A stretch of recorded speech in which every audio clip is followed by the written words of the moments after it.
Então, meus queridos irmãos, queridas irmãs, essa tarde de reflexão, de oração, essa tarde em que a nossa igreja está se preparando para celebrar às 19 horas a Santa Missa. Logo que terminar aqui esse momento de reflexão, nós vamos ter um momento de adoração ao Santíssimo. Então você que está acompanhando, então se prepare. Agora nós vamos ter mais um momento de reflexão, mais uma música de louvor, né? E depois nós vamos ter a Sandrinha. Sandrinha que vai estar refletindo um pouquinho sobre esse momento, a ação do Espírito Santo nesse momento tão difícil, mas é um desafio para você, é um desafio para mim, é um desafio para nós, é um desafio para a igreja. Nós precisamos sim assumir a nossa missão de protagonista do reino. E Jesus chega a falar: se você não falar, as pedras vão falar no seu lugar. Então nós vamos esperar um ser inanimado falar, se comunicar no meu lugar? Nós vamos parar e esperar que um animal fale no nosso lugar, como a mula de Balaão, não é? Que Balaão não queria ouvir a voz de Deus, e a mula de Balaão então ouviu e empacou e disse: para frente nós não podemos ir, porque o Senhor não permite. Então é necessário ouvir a voz do Espírito, o Espírito Santo, o Espírito da sabedoria, o Espírito da fortaleza, o Espírito da ciência, o Espírito do entendimento, o Espírito do temor de Deus. Então nós precisamos ouvir o Espírito Santo agir em nós, como vai agir agora na Sandrinha, que vai passar uma mensagem em que você, se colocando nesta reflexão, vai dizer assim: opa, eu também sou ungido, eu fui batizado, eu fui batizada, em mim está o Espírito Santo de Deus. Não pode ter o espírito da mentira, o espírito da vaidade, da opressão, da vingança, do ódio. Esses espíritos não pertencem ao coração do cristão, e você é cristão, e você é cristã. Então nesse momento vamos cantar um hino, vamos Fabrini, um hino bem animado, hein? Bem animado, pode puxar aí, hein? Vem Espírito Santo, vem Espírito Santo, vem iluminar, vem Espírito Santo, vem iluminar a Sandra, vem iluminar a Fabrício, vem iluminar ali o Luiz, o Ricardo, a sua família. Vem Espírito Santo iluminar a nossa vida, iluminar a nossa caminhada. Nesse momento aí, então, vamos parar um pouquinho, fazer um pouquinho de silêncio e permitir que o Espírito Santo haja na sua mente, no seu coração e na sua vida. Sandra, que Deus te abençoe, em nome do Pai, do Filho e do Espírito Santo, e que o Espírito Santo te ilumine nesse momento de reflexão. Amém. Amém, Padre Honório. Boa tarde para todas e todos que estão nos acompanhando aí nessa tarde tão bonita de oração, de reflexão, de intimidade com Deus.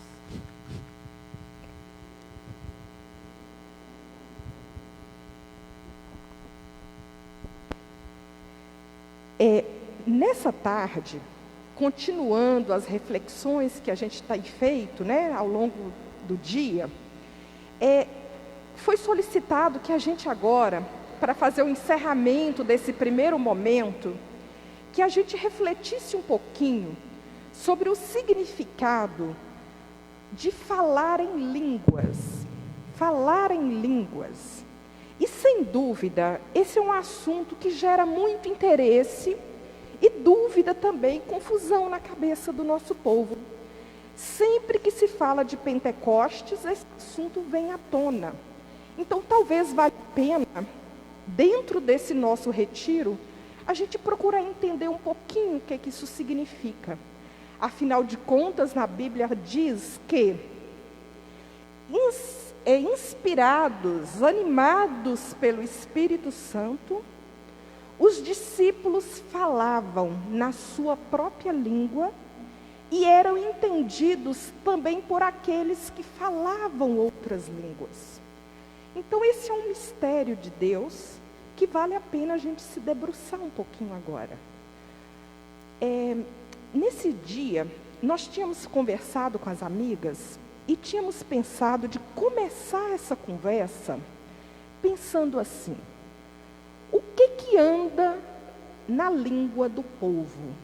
O que o povo tem dito nesses dias? O que está saindo da boca das pessoas? Talvez, para começar a nossa reflexão, nós vamos então, depois, é claro, comparar, ver se isso tem a ver. Mas quem sabe, Lio e Andrine pode nos ajudar um pouquinho? Falar algumas frases que estão sendo ditas nesses últimos dias por aí. Estou muito mal nesses dias, sem trabalho, sem poder sair, sem dinheiro, sem esperança. Estou deprimido e muito angustiado. Oh, meu Deus! Este mundo está de pernas pro ar. Eu estou impotente, não tem nada para o que eu possa fazer. Sigo paralisado. Deve ser castigo de Deus. Este vírus vai matar muita gente. Não tem jeito. Este vírus não existe. É invenção dos políticos que querem derrubar o governo. Não tem nem aí para essa tal de pandemia. Quero é curtir. Vou seguir minha vida porque não vivo sem secos, sem cerveja gelada e churrasco. O resto é que se dane. Este negócio de máscara me sufoca. Não uso isso não. Meu escudo é Deus e pronto. Eu estou sofrendo muito e não sei o que fazer. Não tem com quem falar. Agora trabalho mesmo, mais mesmo, ficando em casa.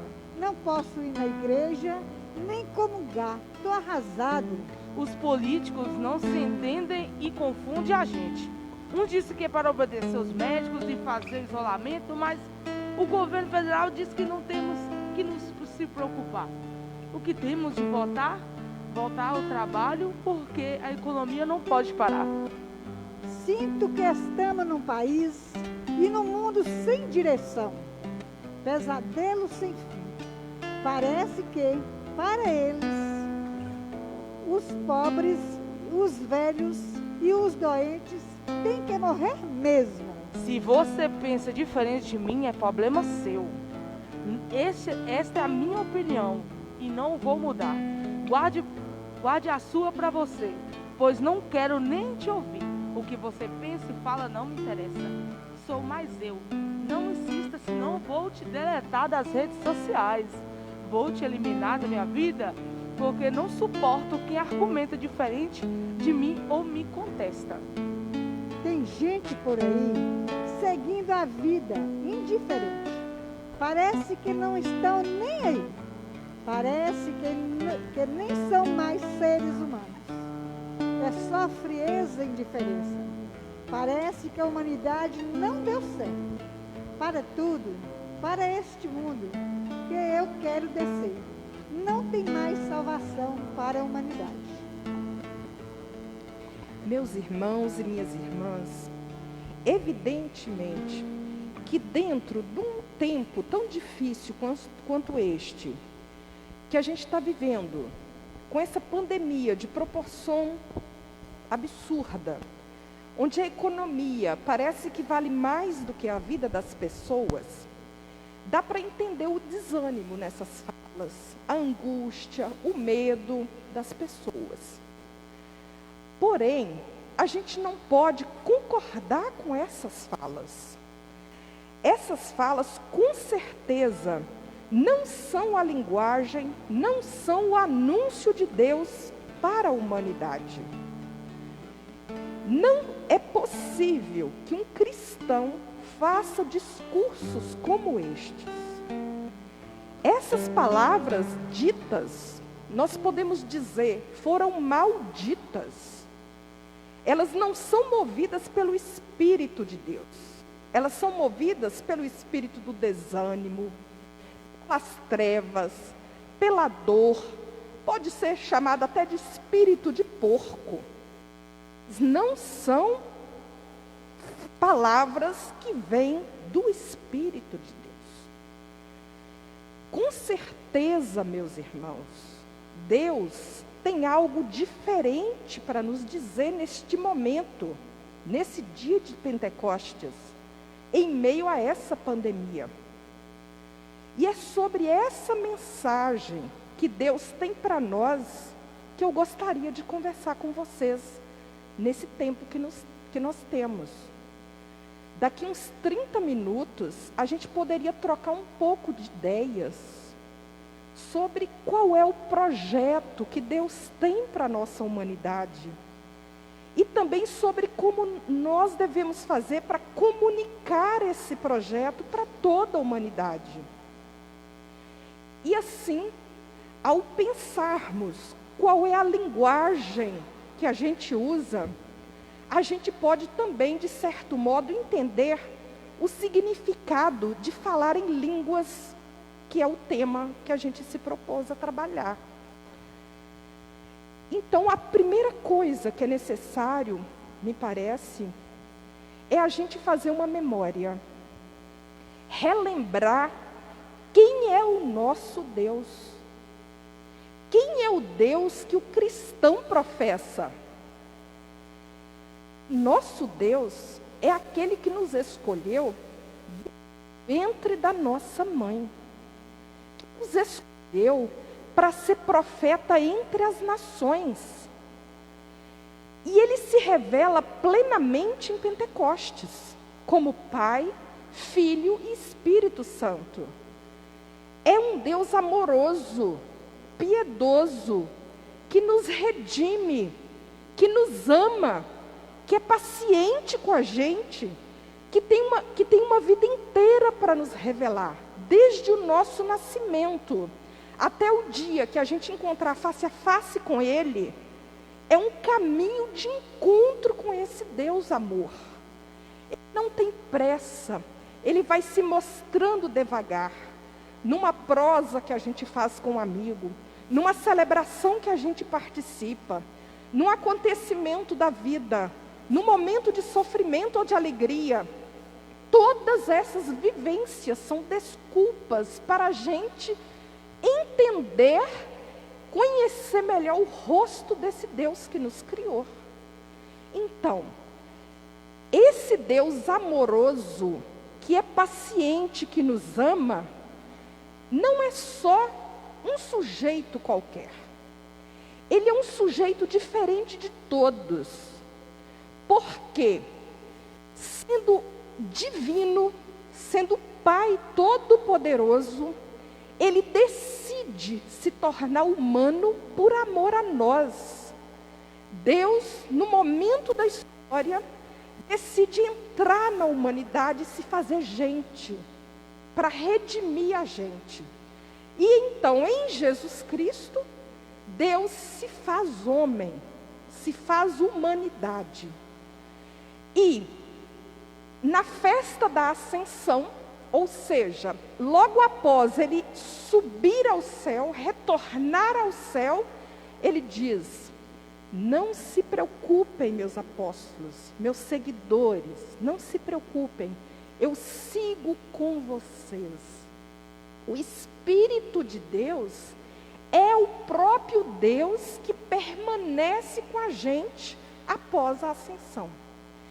Ou seja, desde o início, desde a criação do primeiro ser humano, que foi Adão, na metáfora bíblica, o sopro divino já estava ali morando. Mas é na festa de Pentecostes, meus irmãos, que a gente faz essa experiência plena, que essa cortina se desvela e a gente faz esse encontro face a face com o Deus que é Pai, Filho e Espírito Santo, por isso que é trino. Ora, hoje é um dia que a gente se dedica para olhar para esse rosto de Deus, que é o Espírito Santo. É claro que é um único ser em 3 pessoas, mas hoje a festa é a festa do Espírito Santo, do envio do Espírito Santo. Então, vale a pena pensar, esse rosto de Deus, que é Espírito, não é um fantasma, não é uma pomba, muito embora a gente use o símbolo da pomba. Não, aliás, é uma pomba, é o fogo, é um sopro. Mais do que tudo, é um fogo que arde. Entender esse mistério é muito importante. Sabe por quê? Senão a gente fica pensando assim: olha, quando eu vejo uma pessoa com uma espiritualidade muito grande, como é que a gente imagina, né? Ah, ele vai subindo, vai ficando perto do céu, né? A pessoa que tem uma espiritualidade alta, né, elevada, profunda, a gente parece que só vê a solinha dos pés dela numa altura, né? A pessoa vai subindo parecendo um balão espiritual. A gente imagina assim, né? Vai se santificando e se elevando. E nosso encontro com o Espírito Santo da Bíblia, do Evangelho, de Deus, fala o contrário. Sempre que se apresenta o Espírito Santo, ele é que está descendo, gente. O Espírito Santo é que desce, vem encontrar a humanidade. E nesse encontro com a humanidade, ele é um sopro de vida, é a alma, é um respiro vital. Também quando a gente pensa fogo, que também é uma alusão muito frequente ao Espírito Santo, tem gente que pensa fogo, né? Lembra logo de fogo do inferno, né? Aquilo que queima, que arrasa, que destrói. O fogo do Espírito Santo não é assim. O fogo do Espírito Santo é o fogo vital, que aquece, que faz amadurecer as nossas virtudes, que não nos deixa desanimar, que nos faz mover para sempre para o rumo dele.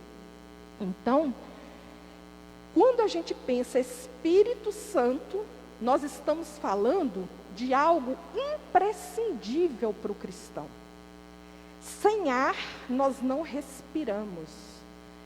Sem o Espírito Santo, não é possível ser igreja e ser cristão. É a força vital que nos move. Sabe por quê? Porque o Espírito Santo é o próprio Deus pulsando em mim e em você e na comunidade. Esse Espírito faz muitas coisas. Muitas coisas. O Espírito de Deus anima, consola, vivifica, nos dá força para a gente ser profeta, nos santifica.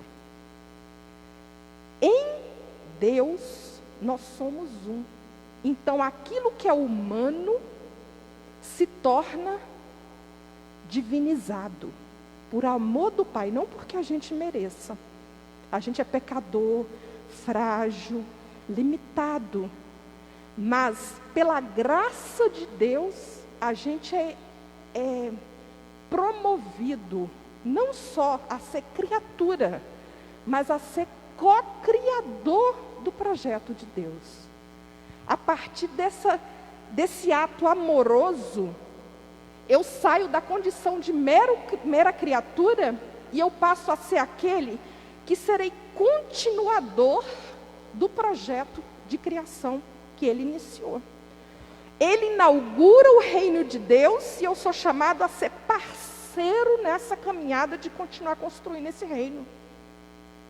Ou seja,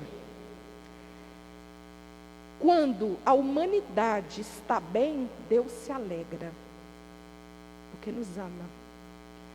Quando a humanidade geme, Deus geme com a humanidade. Deus está sofrendo quando o povo está sofrendo. Nesses dias, eu tenho lembrado muito de um texto do Antigo Testamento, que está lá no profeta Ezequiel. Não vou fazer a leitura que o tempo não permite, mas só para a gente fazer a memória. É um texto que conta que Deus, que Javé, levou Ezequiel para um vale. Ezequiel 34, 37. Só que não foi qualquer vale. Chegando lá, era um vale de ossos. Uma imensidão de ossos que ia até o horizonte. E aproximando mais, Ezequiel descobriu que eram ossos humanos. Eram esqueletos sem vida. E diante daquele vale da morte, Javé olha para o seu profeta e diz para o Ezequiel: Ezequiel, tem vida aí? Tem vida nesse vale? E eu acho, sempre que eu vejo esse texto, eu acho que o Ezequiel era meio mineirinho, igual a gente, sabe, pessoal? O Ezequiel ficou assim: se eu responder que não tem, né, como é que eu fico, né, diante do Senhor? Mas se eu disser que tem vida, como é que eu vou falar que tem vida se eu só estou vendo osso aí, né? Então Ezequiel, mineiramente, respondeu assim: tu que sabes, Senhor, tu sabes. Essa foi a resposta do Ezequiel. E é engraçado que é a mesma resposta que o Pedro deu quando Jesus perguntou, né, se ele o amava. No aperto, o Pedro também não respondeu. Ele disse: tu me conheces, Senhor, tu sabes. Ou seja, Deus, diante daquela resposta, narra aquele texto.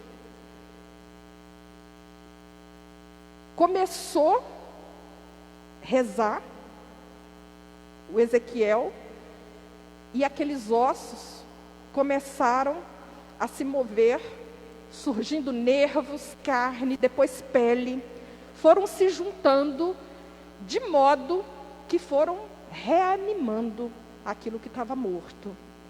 E de repente, ainda faltava o sopro, faltava o espírito. E após aquele sopro de vida que a gente está falando aqui, que é do próprio Deus, aqueles cadáveres se tornaram uma multidão de vivos. Onde havia um vale da morte, Deus levantou uma humanidade inteira. Por que a gente faz alusão a isso, pessoal? Para dizer o quê? Que Deus é o Deus do impossível. O Deus que a gente professa é o Deus do impossível. Não existe limite para o amor de Deus para com a humanidade. Então, o Espírito Santo, ele vem para desatar todos esses nós que a gente carrega. Ele nos remete para um mundo que tem vida. Por isso não é concebível tristeza, decepção, isolamento, desistir, fracassar. Com Deus não existe esses conceitos. Com Ele existe um projeto de vida para a humanidade. Enquanto um sofrer, Ele sofre nele e nós vamos trabalhar para que o sofrimento acabe. Agora, Isso tudo é uma breve introdução para chegar no nosso tema, que é o quê? Sabendo como é que é a linguagem do amor de Deus, vem uma pergunta. Quando essa linguagem, quando esse amor de Deus cai num terreno onde tem injustiça, egoísmo, medo, exploração, o que acontece? Quando esse discurso amoroso chega para quem não está bem, para quem não acredita nisso, o que acontece? A primeira coisa é o estranhamento. É uma linguagem que causa estranheza, caiu num terreno árido. E aí eu fico pensando, e queria que vocês pensassem comigo, como é que deve ter sido estranho, né? Para a sociedade de São Francisco, ver aquele jovem largar aquela riqueza toda e servir os últimos, sendo rico, jovem, bonito. Imaginem comigo, para quem acha que bandido bom é bandido morto, o tamanho da estranheza de saber e de ter visto que o Papa decidiu receber, foi visitar, olhou nos olhos daquele homem que tentou assassiná-lo e disse: eu te perdoo. Deve ter causado muita estranheza para quem não acredita nesse perdão. Pensem comigo, como é que deve ser estranho para o povo paulistano olhar para o padre Júlio Lancelotti, que sai de madrugada pelas ruas de São Paulo, cuidando, alimentando, acolhendo os mendigos, os drogados, os moradores de rua de São Paulo. Deve ser muito estranho, deve ser chocante. Imagine como é que deve ter sido estranho para os latifundiários que exploram a terra na Amazônia, se deparar com a irmã Dorothy Stein, que cuidava dos sem terra, dos poceiros, naquelas comunidades mais excluídas na Amazônia. Imagina, pessoal, aqui na paróquia, as pessoas egoístas, interesseiras, a estranheza que deve ter sido saber que os cristãos dessa paróquia, durante a Páscoa, tiraram comida da sua própria despensa, tiraram dinheiro do próprio bolso para comprar alimento e para comprar material de limpeza para quem não tinha o que comer nesse período. A linguagem do amor deve ser muito estranha para quem não ama. A linguagem do amor deve chocar. Mas é muito bom que seja assim, gente. É muito bom que seja assim. Deve mesmo soar muito estranho a língua de quem é cristão. A linguagem do cristão. É bom que cause estranheza, sabe por quê? Porque a nossa ação, a nossa fala, por atos ou palavras, deve modificar o status quo. Deve modificar o mundo como ele está e transformá-lo como o sonho de Deus. Mas uma coisa é importante. A linguagem do cristão tem que estranhar, tem que incomodar, mas ela precisa ser entendida. O cristão, no ato de amor, tem que ser entendido. Quando a gente vai num país, quem já esteve em outro país sabe essa sensação de estar num lugar onde você não domina a língua, mas você sabe quando você é amado ou rejeitado. Os negros agora, nos Estados Unidos, sabem muito bem quando eles são acolhidos e quando eles são discriminados pela raça. E assim, em todos os lugares do mundo, a pessoa consegue saber quando é amado e quando é rejeitado, quando é excluído, discriminado. Então, essa linguagem tem que ser entendida, mesmo para quem não pensa como a gente. E é por isso que o cristão não pode ser chato, não pode ser uma pessoa desanimada, não pode ser um pessimista, não pode ser um charlatão que fala uma coisa e vive outra, não pode ser moralista, não pode ser preguiçoso, não pode. Ao contrário, essa mensagem de amor, quando ela for vivenciada por alguém, tem que ser arrebatadora, tem que tomar a humanidade com paixão. E é assim, porque Jesus fala isso. Ele diz assim, em Lucas, né? Ele diz: o Espírito do Senhor está sobre mim, porque Ele me ungiu para evangelizar os pobres, enviou-me para anunciar aos aprisionados a libertação, aos cegos recuperação da vista, e para dar liberdade aos oprimidos e anunciar o ano de graça do Senhor. Ou seja, falar em línguas, meus amigos, é um dom que Deus nos dá. Nós temos que falar para alcançar todas as pessoas, não só os nossos. A linguagem do amor tem que alcançar a humanidade inteira, porque a boa nova, ela é universal. Fazer chegar pela nossa boca, pela boca das pessoas simples, trabalhadoras, a boa nova de Deus. Então, nós somos os portadores dessa boa nova. Quando a gente está ungido pelo Espírito Santo, é Deus que fala pela nossa boca. E aí, não é de hoje, né?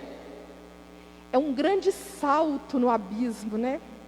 Senhor, eu não sou capaz, eu não dou conta, eu não sei falar direito.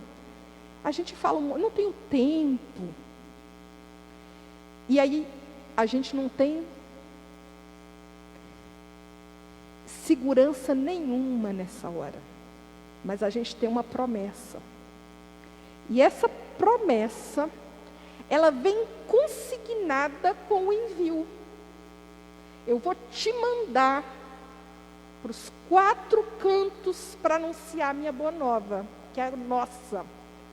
Não é mais só de Deus, é nossa. E eu te prometo uma única coisa.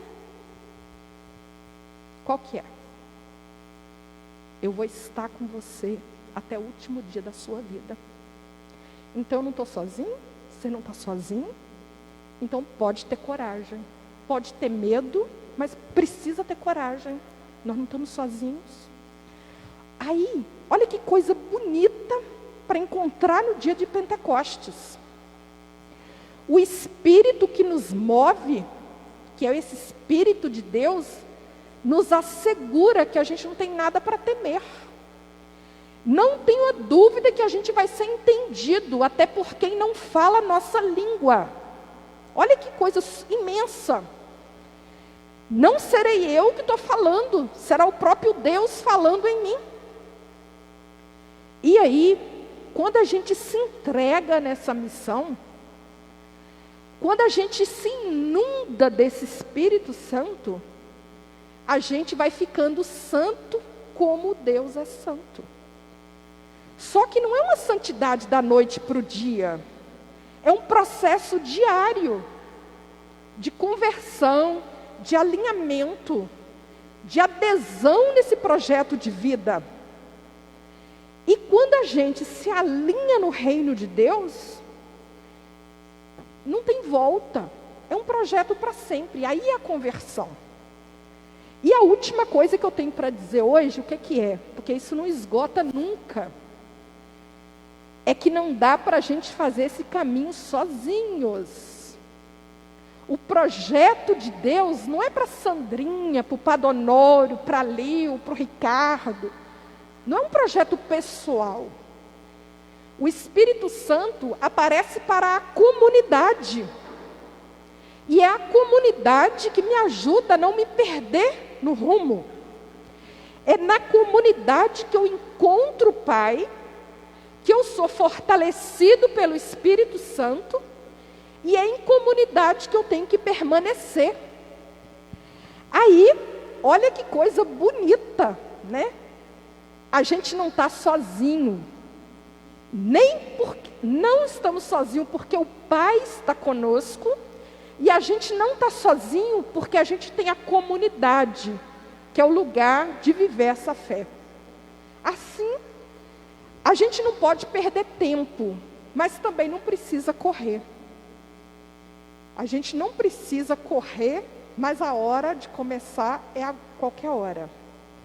Então é preciso dizer para alguém nesse Pentecostes: você está isolado, mas você não está sozinho. Eu estou aqui com você. Vamos tentar fazer disso uma prática hoje. O dia ainda está se pondo, né? Encontrar alguém para quem você possa dizer isso. Isso é viver em comunidade. Isso é exercitar essa santificação. E aí, para a gente fechar mesmo, né? Porque o tempo está esgotado, né, Ricardo? Eu queria que a gente terminasse escutando, mais do que escutando, rezando um poema. É um poema de um bispo muito lindo, que se chama Dom Pedro Casaldáliga. E ele apresenta o Espírito Santo assim amoroso, companheiro. A nossa amiga vai recitar para a gente agora o poema. E lá nesse poema ele não fala, vem Espírito Santo. Ele fala, vamos Espírito Santo. Porque realmente o Espírito Santo, quando vem, depois a gente anda juntos. Então a nossa amiga a gente encerra agora. Obrigado pela atenção de vocês e pela paciência. Espero que nossas palavras tenham de algum modo servido para enriquecer esse dia de oração e também de conversão. E a gente encerra com as palavras de Dom Pedro Casaldáliga e depois, em seguida, com o canto. Obrigada.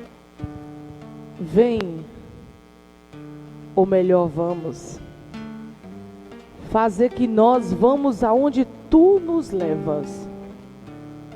Tu nunca te ausentas, ar que respiramos, vento que acompanhas, climas que aconchegas.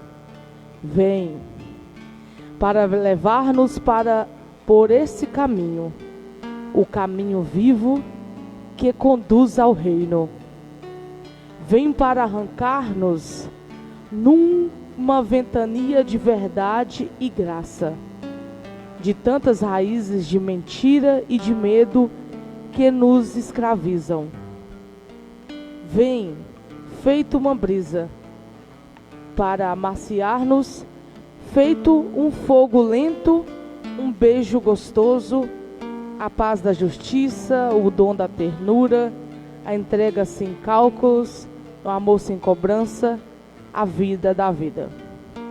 Vem, pomba fecunda, sobre o mundo estéril, e suscita nele a antiga esperança, a grande utopia, a terra sem males, a antiga, a nova, a eterna utopia.